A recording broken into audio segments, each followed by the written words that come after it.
Hi everyone. I just had Ham version 1.1.0 accepted, so I wanted to make a video to show what's new in this version.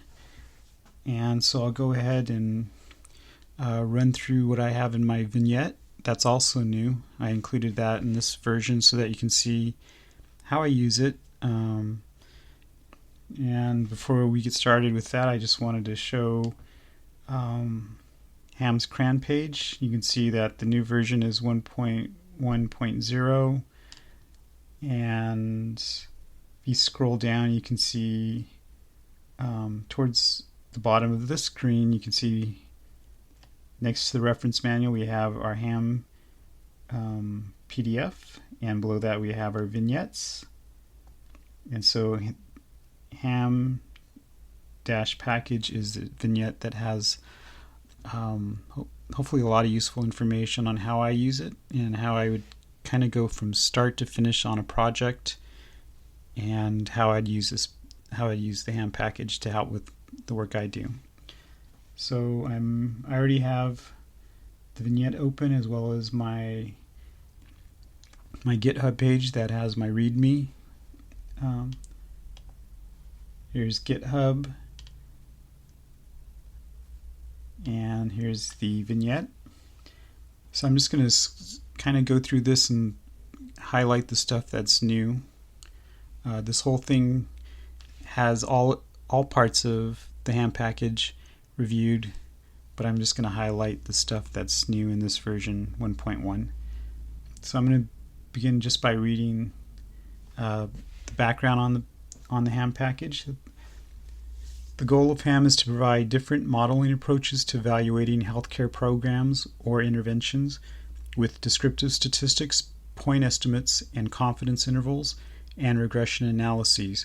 This includes standard regression methods like linear, also known as ordinary, least squares, and logistic regression. And Ham adds options for differences in differences models, as well as interrupted time series models. DID and ITS models offer options for causal modeling. What is unique about Ham is that it creates datasets with constructed variables for DID and ITS models. Optionally, can add top-coded outcome variables, propensity scores, and provide some interpretation of model results. Additionally, Cronbach's alpha can be calculated for such things as patient surveys. As the logo of Dr. Ham suggests, the Ham package can illuminate your results, and I have that big reflector on Dr. Ham because I guess how doctors used and may still use that today is it shines light on whatever they're looking at. It flips around and they look through the eye hole, and hopefully the analogy works that this can illuminate your results. Okay, so let's go to the introduction. We have some information about all the different functions that I have, such as alpha, ses, group. That's the new function that I included. I fixed a lot of bugs in the old version. I did have issues with the plot function that graphs the assess results. I do have it in the news and some information on my GitHub page of what things were corrected. And they mainly were with the plot function for assess, and with some of my interrupted time series models. What happened was that I think it was for the control group, or maybe I think it was the intervention group. It plotted the wrong intercept. So if it's the intercept, it's my control group, but I think it may have affected my intervention group as well. But that's been corrected, and I also added a lot more features to plot assess.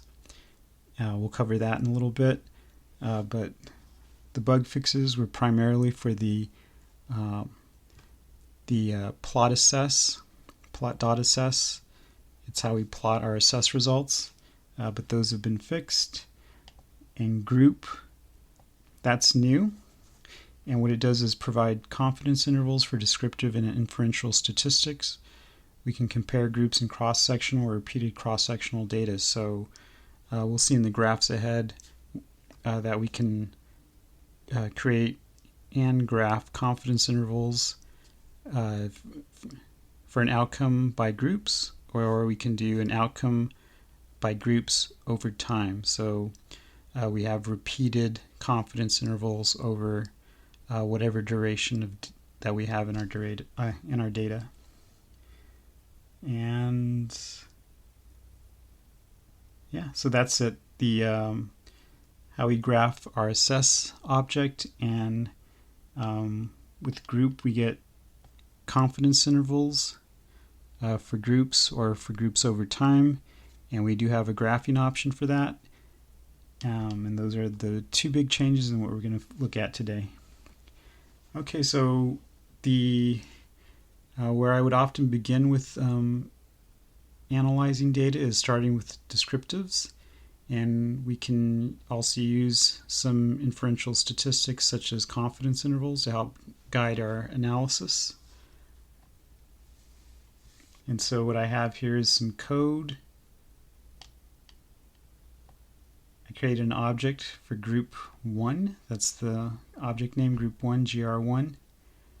And we're going to compare programs on length of stay over a time period, which are months. I have a continuous outcome, so I'm going to use a t-distribution.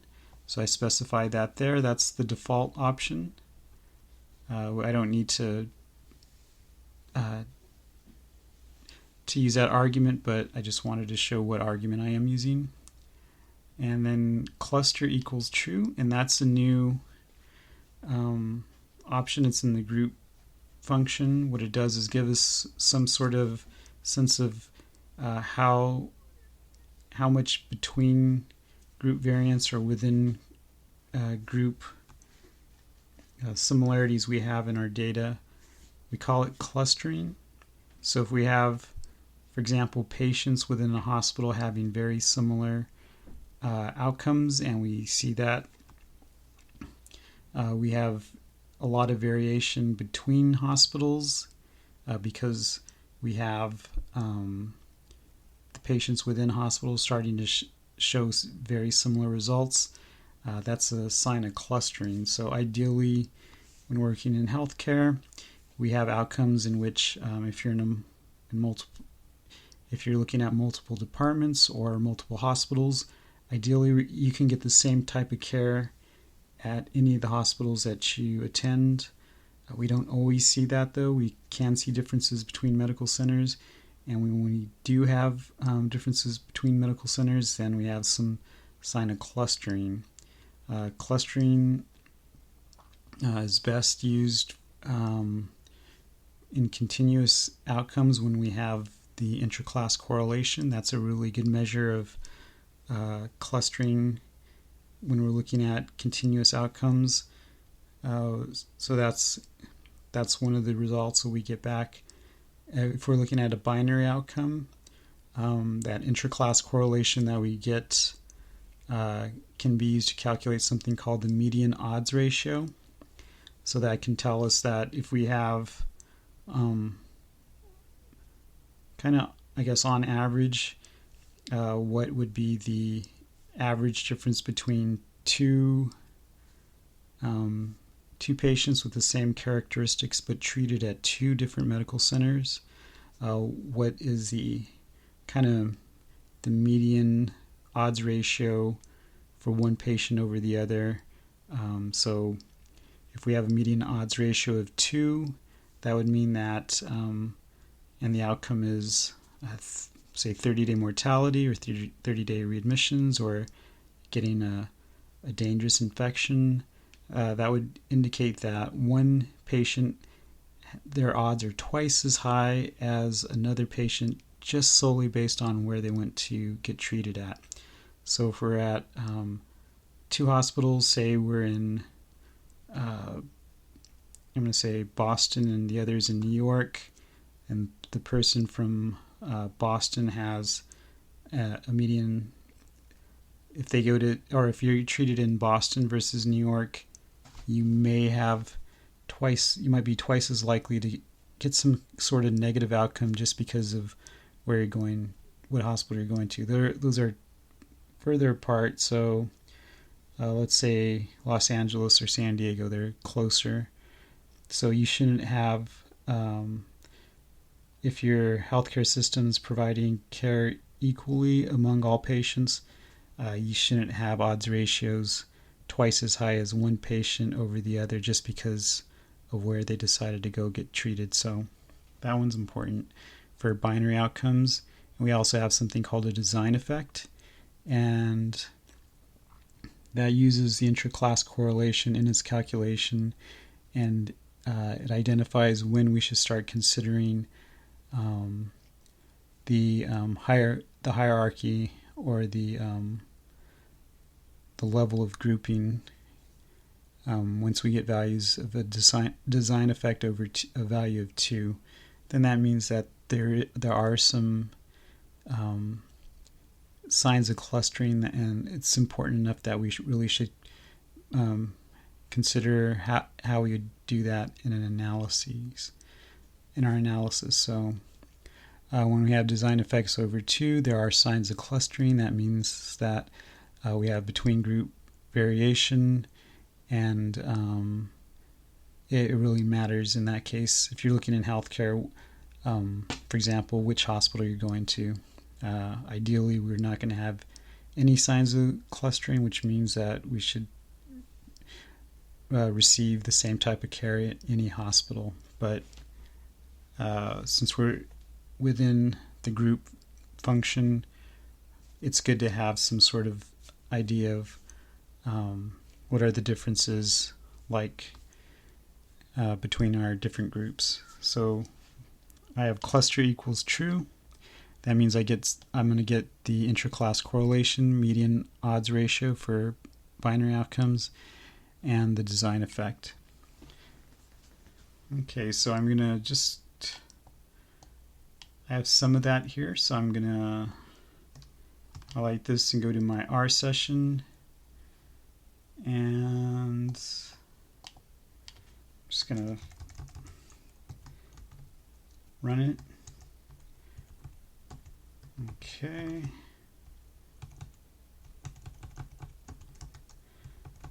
Now I just want to see what's in the group object. So we'll do the structure of the object. Okay, we can see we have 7 different elements within our list. We have group.ci, and these are the group confidence intervals. That's just looking at our outcome by our grouping variable. Our x argument represents our grouping variable or grouping factor. Y represents our outcome, and z represents our time variable. So we see that we have our basic confidence interval, which would be length of stay by program. And for program, that's our intervention program. So we have 2 groups, the intervention or treatment group, and our second group is our control group.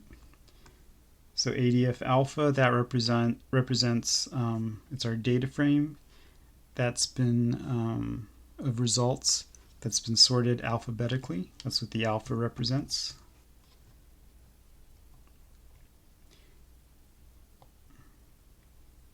We have a group name, point estimate, and our lower and upper confidence bounds. And then we have ADF, our aggregated data frame that's been sorted numerically. We have the same information, but now it's just sorted numerically, and I do that so that I can graph these, and we'll see that in a little bit. And all, that's our overall. So we have a confidence interval, but no grouping.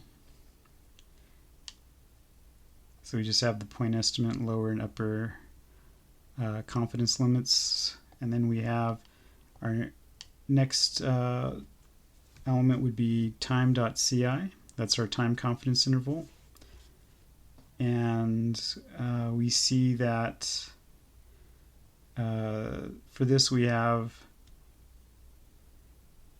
our X level, which would be our group level. We have our Z level, which would be our time level. We have our mean, standard deviation, N, sample size, our point estimate, and lower and upper bounds. And then all represents that we're looking at all groups together, so there's no grouping involved. Same information, but now we're doing it for all cases in our data. We have roll.ci below that, and that's our that's what we consider a rolling average. So we do get a lot of variation when we're looking at healthcare data. It just goes, we see our means go up and down. It makes it really tough to get a sense of data if this is something new that hasn't been, that maybe we haven't worked on in healthcare yet to figure out a way to improve some of our outcomes. So in that case, when we're exploring something that's brand new, we tend to see a lot of variation going up and down. And so what we can do to kind of make better sense of that is use a rolling average. In healthcare, we often use the rolling 12-month average. You probably have heard about that before if you work in healthcare. And so what we do is we take 12 months, we take the average of that, and then for each subsequent month, we would take the next 12 months, just going up month by month. Each later month, we would take another 12 months. So we might go from January to December, and then the next month we would take February through January, and so on. And we take those averages, and it helps smooths out the our displaying our graphs, and it makes it a little bit easier to kind of make sense of what's going on with our data. So we do have rolling trends. I don't have that in this example, but we will see it later. And then after that, we have our estimates on clustering, the intra-class correlation, median odds ratio, and the design effect. And we have another object, quartiles. And if we do want to look at, if we want to look at a continuous factor, which would be in that first argument x, if we want our x to be a continuous variable, but we don't want to, or we haven't created some sort of grouping for that, we have an argument called quarts. If you select true for that, it'll create quartiles of an outcome. For example, if you want to look at maybe the length of stay for patients based on their age, if you select quarts equals true, it'll create 4 quartile groups based on age, and we can get our results for each of those 4 groups now. So quartiles in our output would represent just what would, for our outcome, for example, age, what are the quartiles? In other words, where do we cut that, or how do we cut that variable? And so that information is there. Variables, for variables and confidence interval, those are returned, but we really use them for the for our graphing options. But they're helpful to have anyway, but they're primarily used for our graphing options. Okay, so let's just look at one of these. Let's do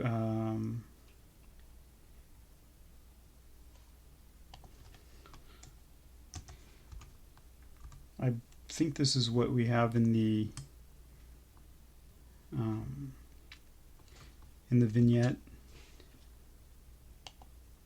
So we're just going to look at our group confidence interval information, and so we see it there, and that alpha, it's been sorted alphabetically. We actually do start with the it's in a decreasing order, so we're starting with our I guess we're going in reverse alphabetical order, but we have the information here, our point estimates for our two groups, 4.24 compared for the intervention group, 4.58 for our control group. So if we're doing an analysis on to compare programs, we may already start to see some sort of information that would suggest there could be a difference between our two groups. Below that we have our numerically sorted data. Again, has our highest value first. It's in decreasing order, and we do that because when we graph, it'll be easier to present our graphs that way, or to create our graphs that way. And at the bottom we have the information for all groups combined, and that average is 4.42 with a confidence interval of 4.28 to 4.57. Okay, so let's go back to our vignette. We just looked at that information that we see in this vignette. And here's our rolling 6-month average. We have it by quartiles of age, Q1 through Q4. And so we can see that in this code, we have at the end, we have our rolling 6-month average. We have quarts equals true, so that means it's going to take that age variable that we have listed in our x argument. It's going to take that, it's going to create quartiles or 4 groups, and we see that in decreasing order we have Q4, Q3, Q2, and Q1's results. And we have, since we're using a rolling 6-month average, and that rolling equals 6 tells Ham that we want a rolling 6-month average. I only have 12 months of data in this data set, so I can't really do a 12-month rolling average, but we can do a 6-month average. And so you can see on the third column from the right, rolling, the first value that's indicated below that would be 6, so it's a 6-month average, and we know we start at time our month 1 in the second column from the right, and the last column stop has when that last time point is during that rolling 6-month average, our first 6-month rolling average. Okay, and you can see that those first 4 rows indicate the data for our 4 quartiles, our 4 groups of age. And if we wanted to know what ages are found within each of the 4 groups, we can go to our GR2 object, and we would type in the information to get the quartiles part of the object. So we have that information here. We're going to do some rolling average graphs later, but I just wanted to show you what information we can get out of this and how we can do it for quartiles, for rolling averages, and we also selected increment equals 3. So if we were interested in looking at results per quarter, we can do it there. So we routinely look at information over quarters. We may do that just for the preference of who we are reporting to, but also maybe some outcomes are so rare that you want it a 1 month increment of time when it wouldn't be clinically relevant, so we might use 3 months. We have things called never events. Those are hopefully things you'll never come across, but sometimes they happen. For example, if they're patients operating on, patients that have gone through surgery, there may be some very rare cases where maybe a sponge or some sort of even an instrument may be left in the body after surgery. So I think sponges are, although rare, they're probably one of the most common things that can be left in the body. You've probably heard horror stories of maybe the wrong limb being operated on or even amputated. Those are what we call never events. Usually that time frame might be more like a year, but we might have really rare infections or some other negative outcome that we don't expect to happen very often. We might look at that in increments of 3 months or quarters. If that's pertinent to the work you're doing, then you would probably want to use this argument increment and use a longer time period, such as 3 months. The ham package will do that for you. I don't have it here, but it's similar to a rolling average where now we're not rolling 12 months by incrementing 1 month at a time. We're looking at the data, but now we're looking at 3-month chunks instead of 1-month chunks. If we have monthly data, we're going to look at 3 months at a time, but we're not incrementing it month by month. We're looking at 3 months. So if I have 12 months of data, I would get back 4 rows of data per each group. But that's available in the group function. Okay, now that we've run our data, we've analyzed it with group. We have a group object that's been returned to us. We can go ahead and graph it. So you see that here. So how I can graph the group object, I would with my x argument, I would use that object name, gr1. That's what we first used, and for the y argument, we would specify what type of graph do we want. So we want to look at the group differences or our group confidence intervals. Just the simple for the previous slide, I think we were looking at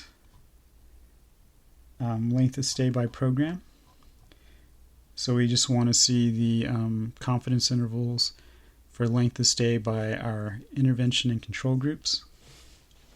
And so we have all of our different arguments here, such as line width, the group color. We have blue bars selected here. We have our point colors. We have a point color of red. We see these red triangles. Overall equals true. That means we're going to have the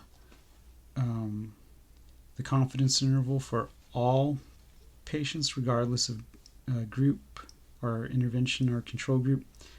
And we're going to have our O band, our overall band, which you're looking at here in gray. OCOL, which is our O color, or our overall color. We have gray selected. We have a target, and that color is green. We see that green vertical line, and that target is at 4.5. For example, we may have some sort of target set by our executives. So we would want to know if that target's been met by the intervention program. and it was set at 4.5, where that green vertical line's at. Then we have different graphical parameters. CEX, the CEX of our axis, label, text, and our title, our main title.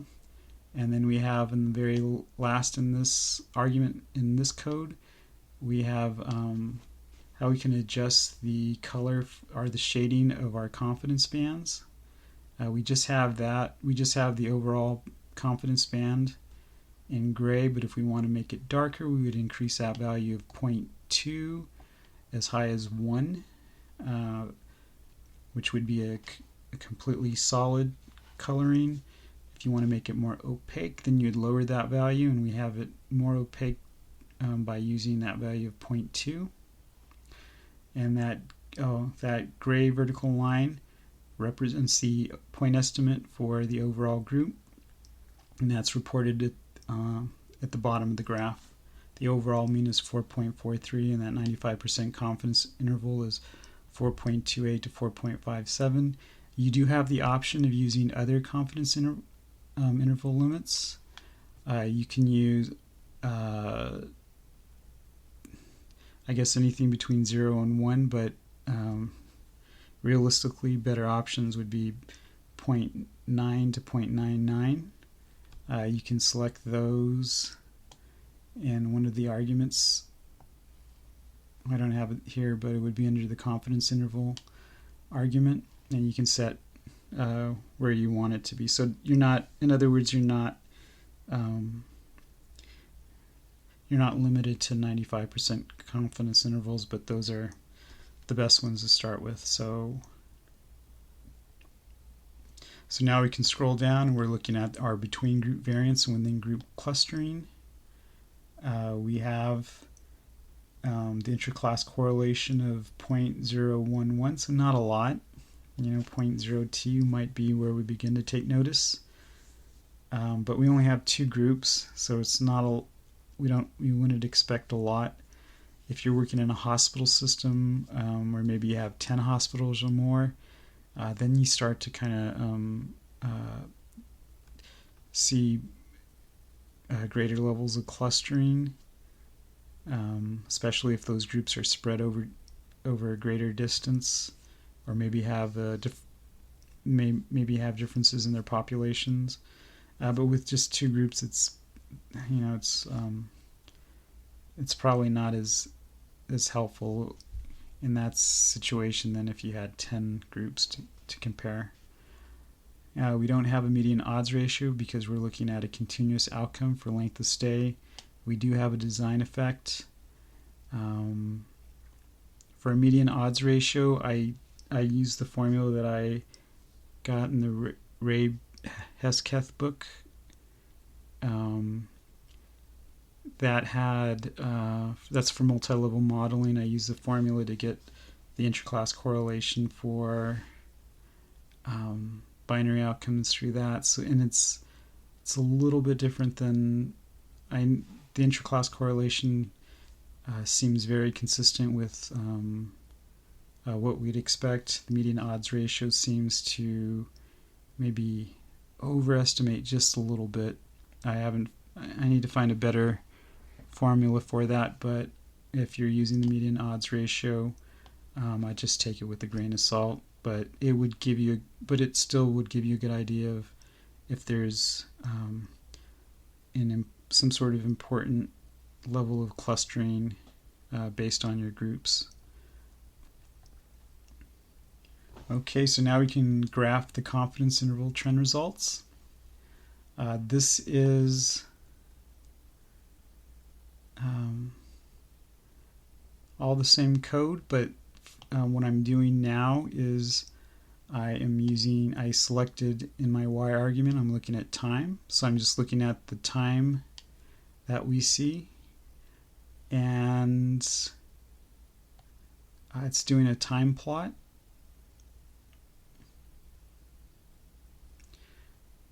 And just to mention, we do have groups now over time, and we can select which color the groups are going to be. So we just have two groups, so we're going to have two colors that we would select. If we just use one color, then both bars are we get the same. We have G band equals true. That indicates that yes, we want confidence bands. If we remove true, then we're just going to be left with the lines. I have overall equals true, so that means that we're going to get the confidence band, or the line that connects the different point estimates for our overall confidence intervals. We see that in gray. I have O band equals true, so that means we get the overall confidence band, which we see with that gray shading. The color is gray. Target, we have another target at 4.5. Our target color is green, so we see that green dashed line. Now we have something called a time point line, and we see that at 5, and we have a vertical line. So maybe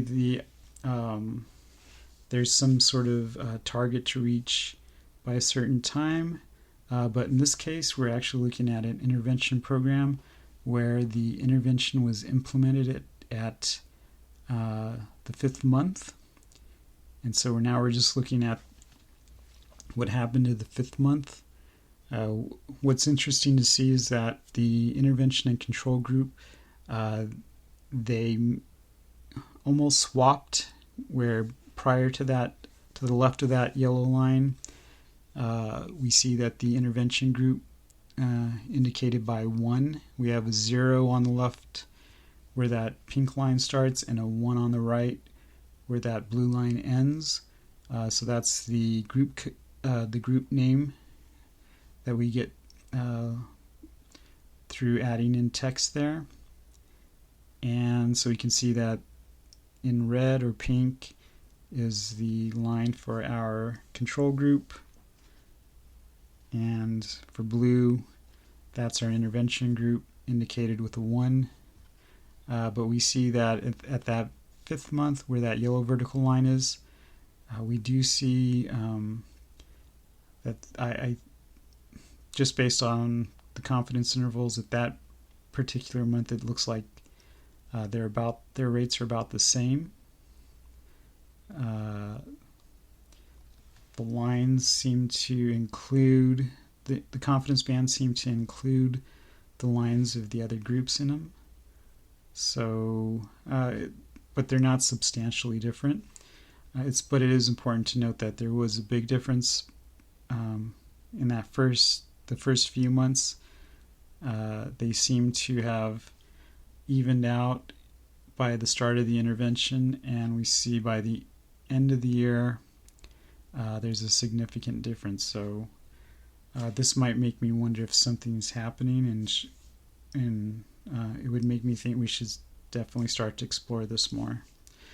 So we're going to use descriptive information to influence our analysis ahead, and it seems like that information it's really helpful, and it's really helpful to see this in a graph, because when you're looking at just the progress,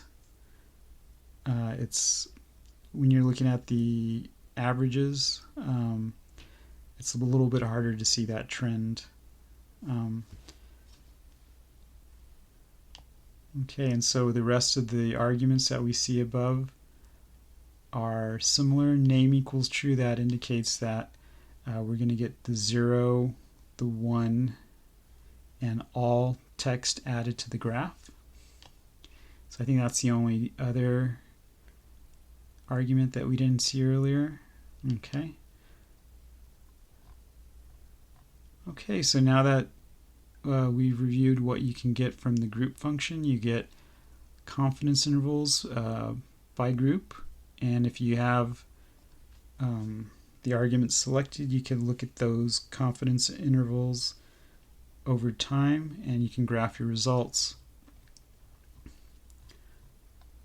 And so I have it in a hint here. Need something fast, just use one argument to get the simplified graph.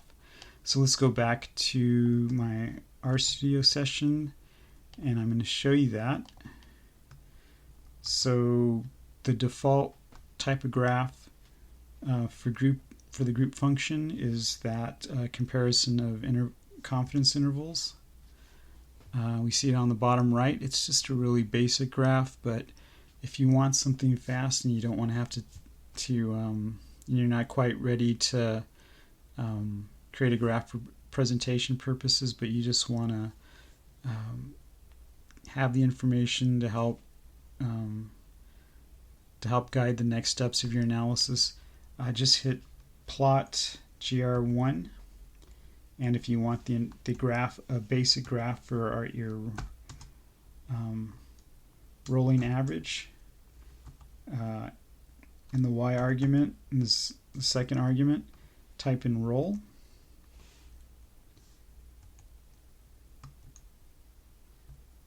Let me check back.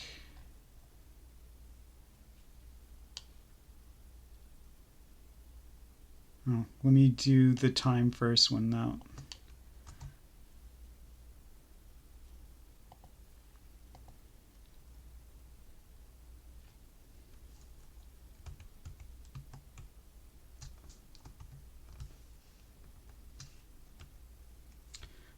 Okay, so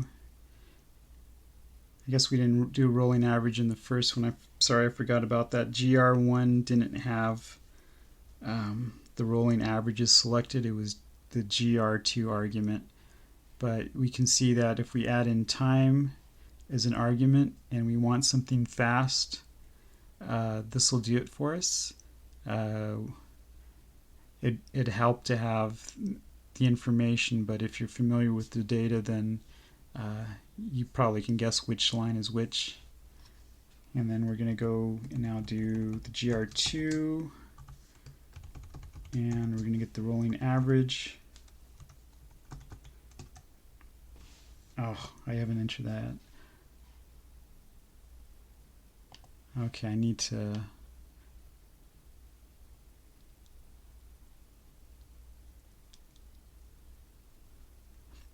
run the object first. I have it. I forgot I've been looking at the vignette. I forgot to run it on my computer, so.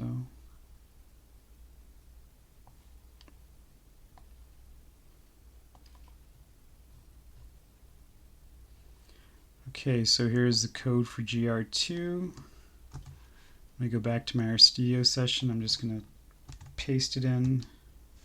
We're going to roll.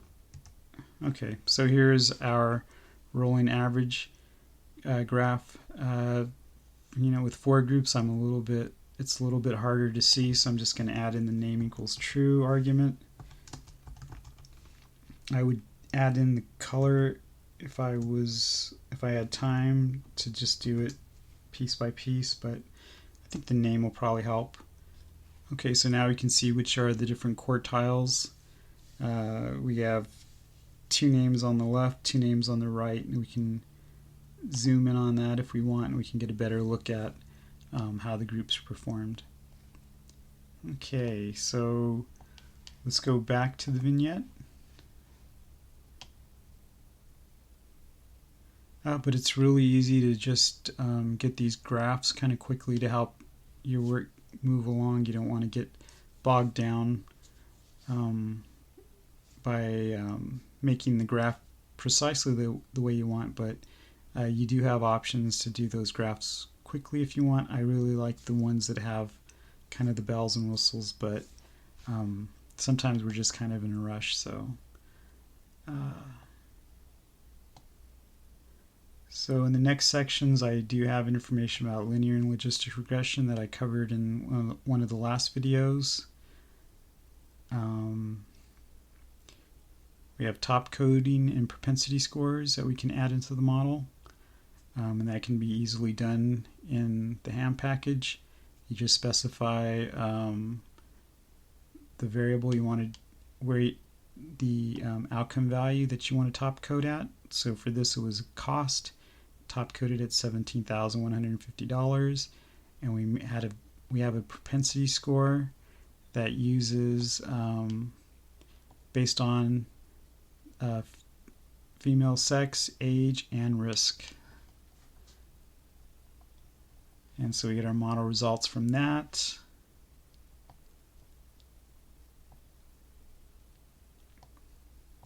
We have our importance variable, and that tells us which variables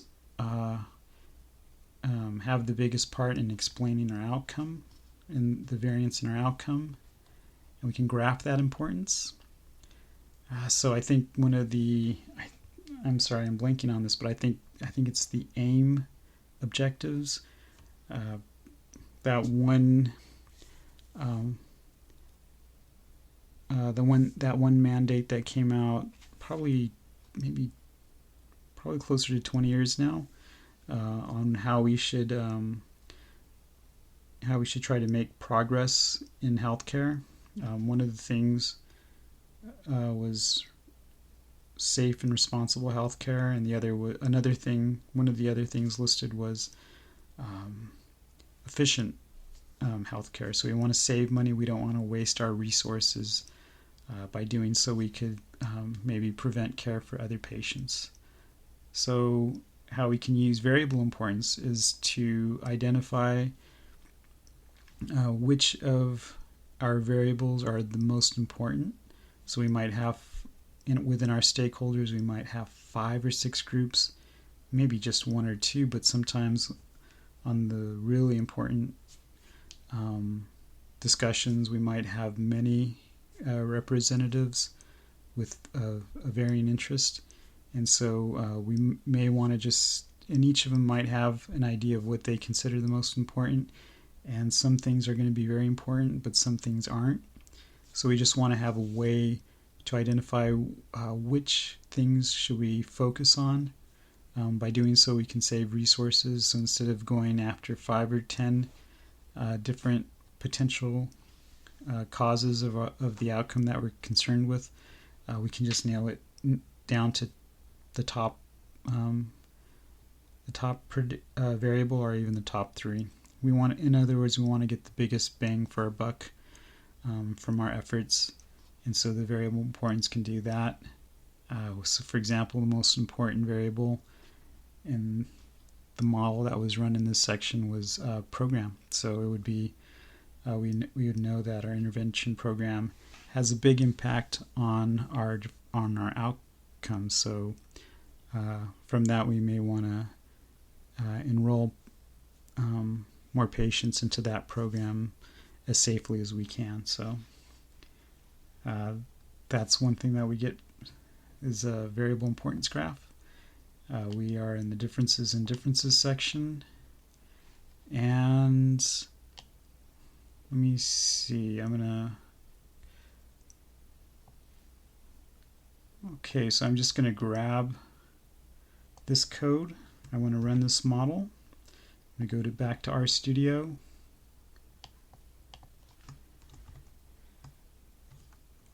And our outcome is length of stay. We're going to compare our intervention and control group. I have that model there. We're going to go back to the vignette. We see our outcome, our results. As I mentioned in past videos, we have our coefficient interpretations. So we get some interpretation of our results, and then we get this graph. So if you have seen, if you used HAM in the past, you probably don't quite recognize this graph. A lot of what you see here is brand new.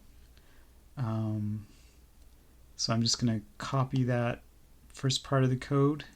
I just want to show you what the old graph was that we had in the previous version. So I'm going to paste in that partial code there. I'm going to add the parentheses, and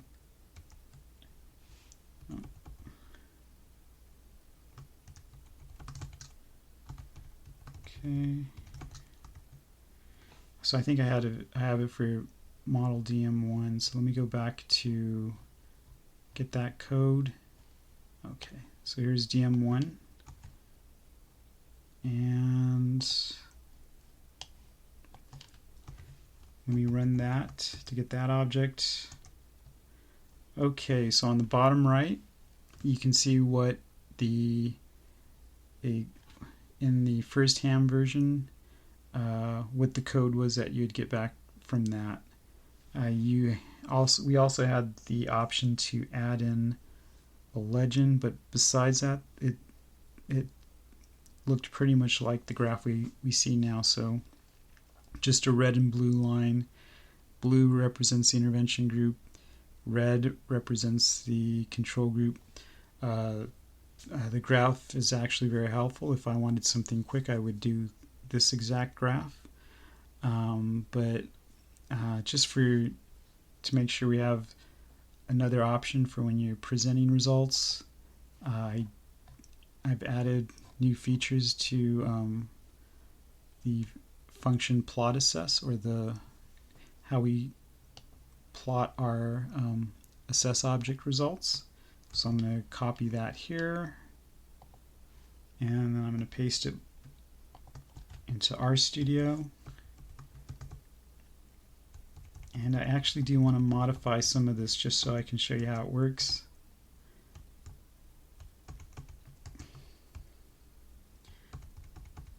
Okay, so we do have quite a few arguments in this, but that does give us quite a bit of control on the graph we present. So let's go ahead and run what we got from the vignette, and you can see the difference. So I'm just going to go back and forth.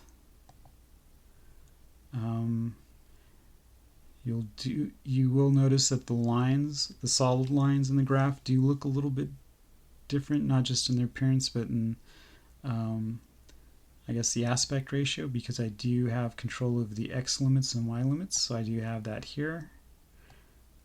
So I can get greater control that way. And I'm gonna add in an X11 graphing device. See how this looks. This might not actually be as nice as what we see. Oh, I need to put in the width and height. Width equals 11, height equals 8. Okay, so let's regraph that. Okay, so that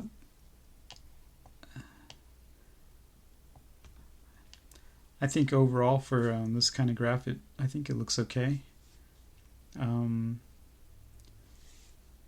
So you'll notice that, let me just rerun this other graph first just so that we can compare. So here's the basic plot that we have in ham 1.0. Just 2 lines. We do have a gray vertical line that represents when the treatment starts, because we're doing a differences and differences, and we just have a pre-post test design. We have the pre at 0 on the x-axis and the post period at 1 on the x-axis, and so theoretically the treatment fell right in between that, so that's why that dashed gray vertical line falls at 0.5. So now let me go back to the modified graph. Okay, so you'll see that we have the 2 lines. We have a blue, solid blue line that represents the model results, in our partial prediction plot. We have blue, the solid blue for the intervention group, the pink for our control group, and we do have what's called a counterfactual, and that's that dashed blue line. And that would represent what could have happened had we not had the intervention. So theoretically we would expect that without the intervention, that same group would have had a trend line that would have ran parallel to our control group. So you see that dashed blue counterfactual line run parallel to our control group. So what we could have seen without the intervention is that blue line, that dashed blue line would represent that we would have seen an increasing length of stay, but instead when you look at that solid blue line, you see a decrease, and a new feature that was added was that we can get our coefficient name and value next to where we would expect it to fall, or to a relevant space in this graph. So we see on the bottom right DID, that's our differences in differences effect, and that's negative 3.54. So that means that that value, that length of stay, is a little over 3.5 days lower than our counterfactual. So we see on the right, and I'm probably going to adjust this in a little bit. Let me do it right now, actually. So I'm looking for a line width.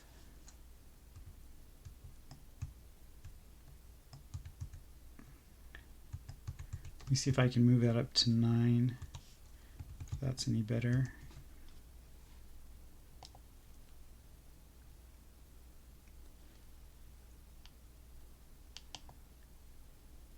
Well, I think it's probably the color, so let me just go back to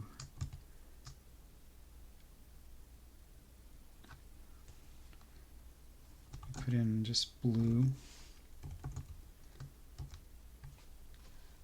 Okay, so on the right side we can see there's that blue arrow. It points down, and so we can see that DID value of negative 3.5 means that it's now lower, 3.54 days lower than our counterfactual.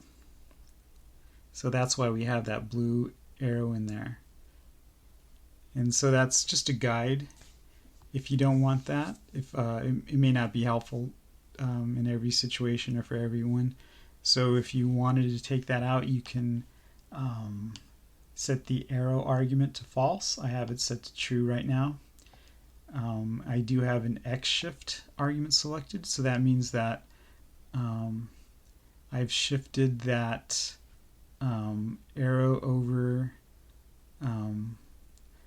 at a value on the x-axis of 0.045.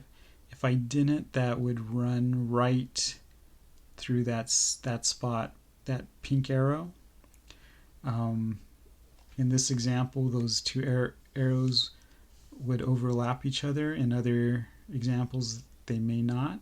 But if I want to get a good read on that blue arrow, what I can do is shift that arrow on the x-axis, hence x shift of 0.045. So that's one thing that you can adjust for. And if I didn't want the coefficient values, I could just go back to the code and set COEFS for coefficients to false.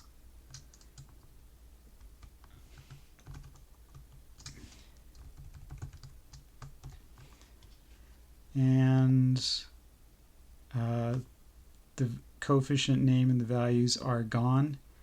But if you did actually like having the coefficient names, maybe not the values, what you can do then is set name to true. Name equals true.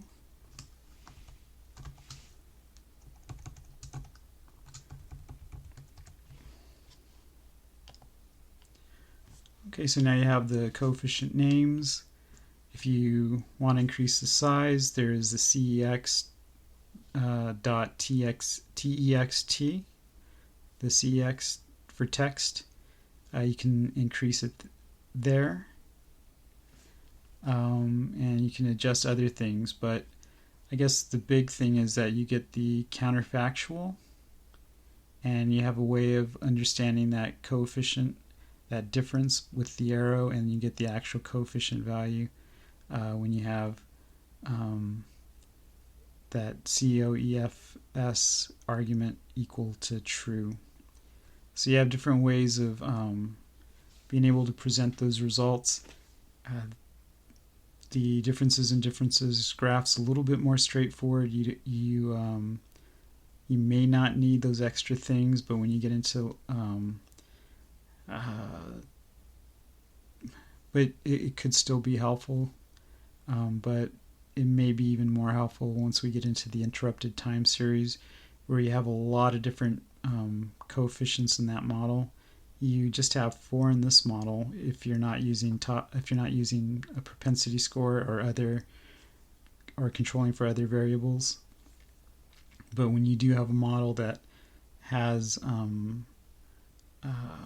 like a multiple group, multiple time period, interrupted time series, then you're going to have at least 12 different coefficients in the model. So the arrows and the coefficient names and the coefficient values and the asterisks that are in there that indicate significance, those can come in handy in that point.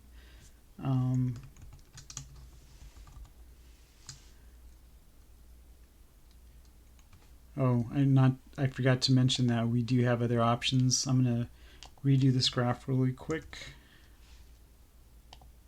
and you'll notice that in the coefficient values they're rounded to the second decimal place. You may just only need that first decimal place, so there is an argument round.c, round our coefficients. If you want to change it to 1, change it there. And we have decimal places. We have at the first level. So now we can clean up our graph that way if we want. So these are just all the different options. Ham 1.0 had the basic graph, which is always helpful. But if you wanted something to present results, or even just to for your own review, we have a lot of new graphing options. So let's go back to our vignette.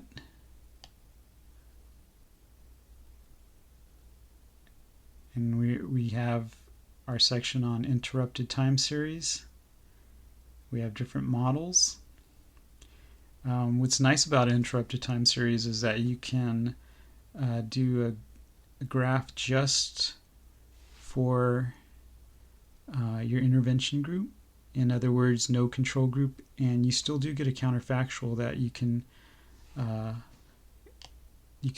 test what the change looked like. That's what we're looking at in this graph. We have a solid violet or light purple line, and then we have a dashed line that represents the counterfactual, and the second segment of the solid purple line represents the actual model results, and you can see how it differs from the counterfactual. And we have all of the other graphing options. What was different in this graph is I actually added the averages. So we have from our model data everything that we would expect after list-wise deletion.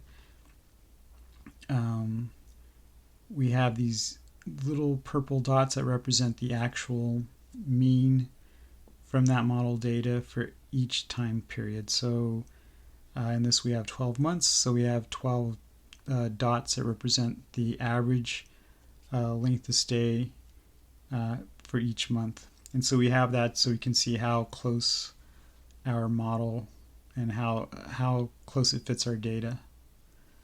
And so on the right we have our legend, we have our intervention line, our counterfactual, the treated when the treatment was, that's at gray vertical line, and we have a black dot that represents that we have our means included. They're not black dots, but they're purple dots. But we do have in the legend a way to indicate that we do have our model data means. Okay, so let's keep scrolling down. We can add, we're going to see that we're going to add in up to 2 interruptions or 2 treatment periods. And in our last example, we're going to see that we have 2 treatment periods and 2 groups, our intervention and our control group. So I'm going to get the code for the model. I have it here. Okay, so I'm going to go back to RStudio.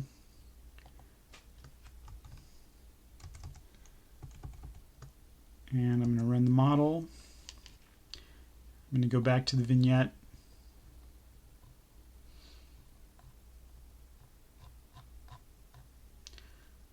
Okay, so I'm going to graph it.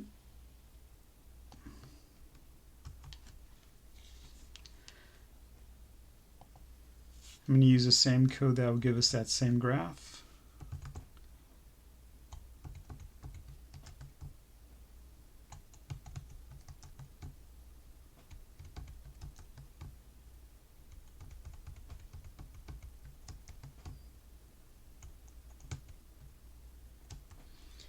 Okay, before I run the graph, I just want to highlight some of, we have a couple options that we haven't covered before. Again, we begin with our assess object name. We're going to describe the type of model that we're looking at, in this case, the interrupted time series. We have a legend on the top, our X and Y limits. We have our main title. We have colors for each of those lines, spring green and thistle, or light purple. Our line width, we have different graphing parameters, the CEX values. We're adding in our arrows.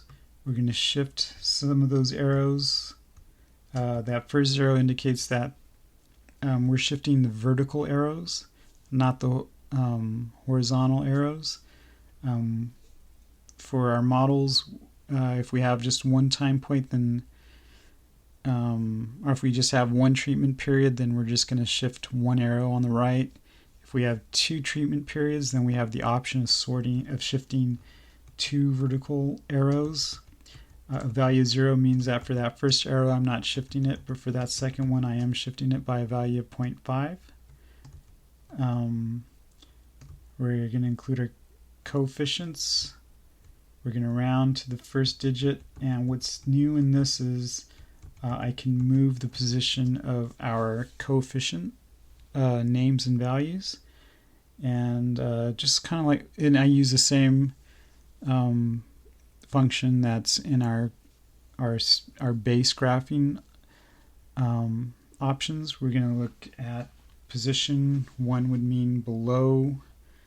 The text is going to show up below the data point. So, when you use a value of 1, 2 would indicate left, to the left, 3 would indicate above the data point, and 4 would indicate to the right of the data point. And how we can change the position for each of the variables, we would enter it as a list, which you see here. We would use the actual variable name, txp5. That means the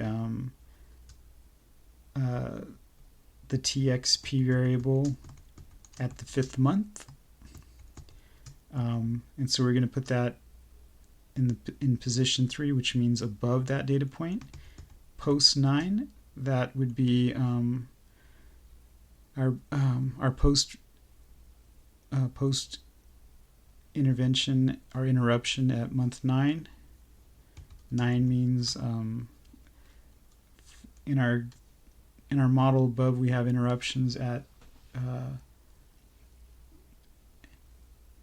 periods or months 5 and 9, and so we're just going to put that to the right because we have position 4, and so we can do that with all our coefficients that are graphed, or none. We don't have to do it for any, but we do have kind of a clumsy graph without it, and I'm going to add in our means. We're going to have confidence intervals, and we're going to make it a slightly lighter shading. So I'm going to go ahead and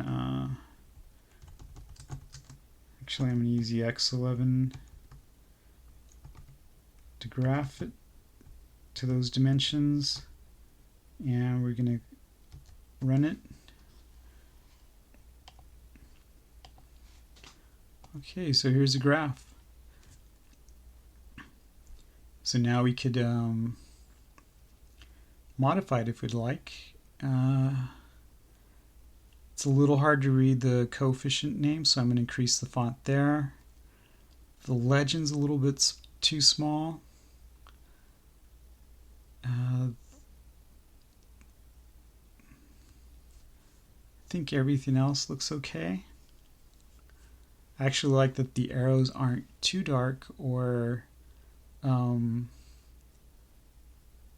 that they don't stand out too much, because there's a lot of arrows in here, so I kind of like them just a little bit to blend in a little bit more, just because then I can keep them in without it being too much of a distraction, because there's just, once I increase the font, you're going to see that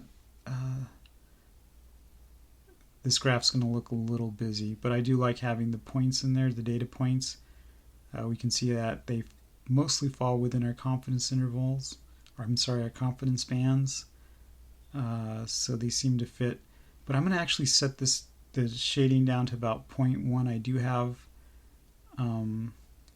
very light colors in this graph, and so those data points don't stick out as much as I'd like them to. So I'm going to adjust the shading for these confidence bands, so it's going to make those data points a little easier to see. So let's go ahead and start modifying things. CE text, we're going to switch that to 2. Let me see if I have these are kind of low coefficients, so I'm going to round it to the second decimal place. So let me do that. Round.c I'm going to change that to 2. I'm going to adjust the alpha at the bottom to 0.1. And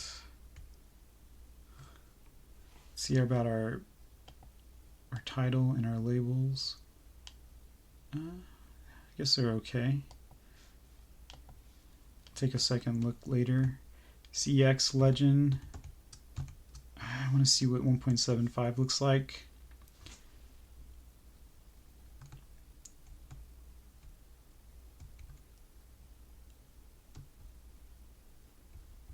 Okay, I think that's kind of the main stuff for right now.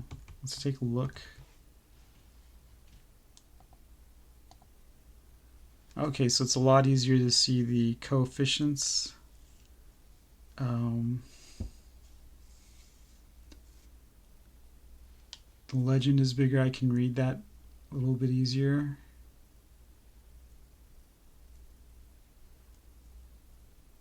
I guess the text is, I could increase it more, but I think it might start, some of the coefficients are going to start bumping into each other. I can see the dots, the points better. I do have on the bottom maybe some of the points on the bottom left covered by the coefficient names, but it's the baseline period, so I'm not really as concerned about that.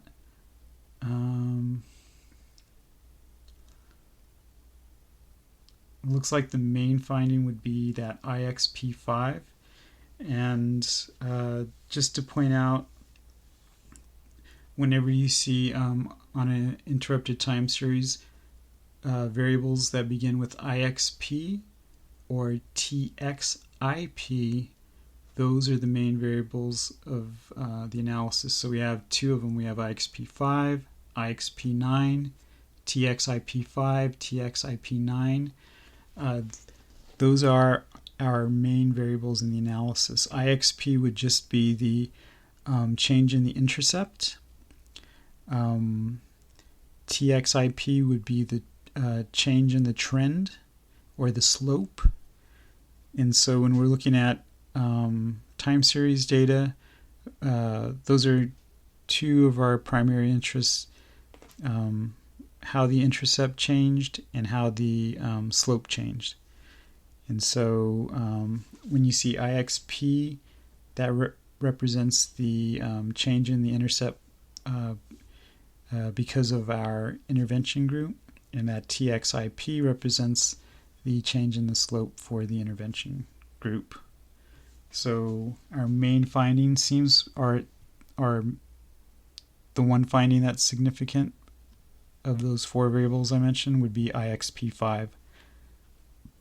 So it's right in the center. It seems to be okay right there. We see that value is significant, and the reason I said main is because of our four coefficients, that's the one that shows up as being significant. So what we might have seen there is a shift. If we were to do this as a differences in differences study, we might see, actually I think we did look at it earlier. I'm going to move this over to the left. We're looking at two solid lines, and when we might want to use an interrupted time series model is if we don't feel like that trend is completely linear, or if it represents a solid or steady or consistent change in the outcome. So what we see with this green line is that rather than just being a straight line, it seems to have dropped after that first intervention period at the 5th month, and it seems to have dropped a little bit more in that second intervention period, but went back up. But we also see that for our control group that we see in thistle or a light purple or violet, we see that that increased as well. So these trends on that last period on the far right aren't exactly parallel, but we see not a big difference in those two periods. In those two groups in that last period. So what stands out as being different is probably that middle period. We see that there was a big drop. We see that that's where the intervention and control group began, where they swapped, where the intervention group had a lower length of stay than our control group. So if there was a change, if we were trying to investigate that for our stakeholders or our primary intended users, we might want to highlight that for them. If this was the intervention plus the modified intervention that happened, if that's what that second interruption represents, we can say maybe there was some effect, but it may have been a discontinuous effect where that intervention effect didn't hold up. What may have happened would have been maybe the primary intervention period at the 5th month. There seemed to be real change here. There could have been change there, but it didn't seem to hold. So if they introduce two interruptions, or in these two interruptions, if they introduce two types of intervention, or in a modified intervention in that last or second period, we see bigger effects from that first implementation of whatever program they have. So we may ask ourselves, what reflects the data better? The blue and that blue solid blue line that we see on the bottom right of my screen for the differences in differences study, or do we see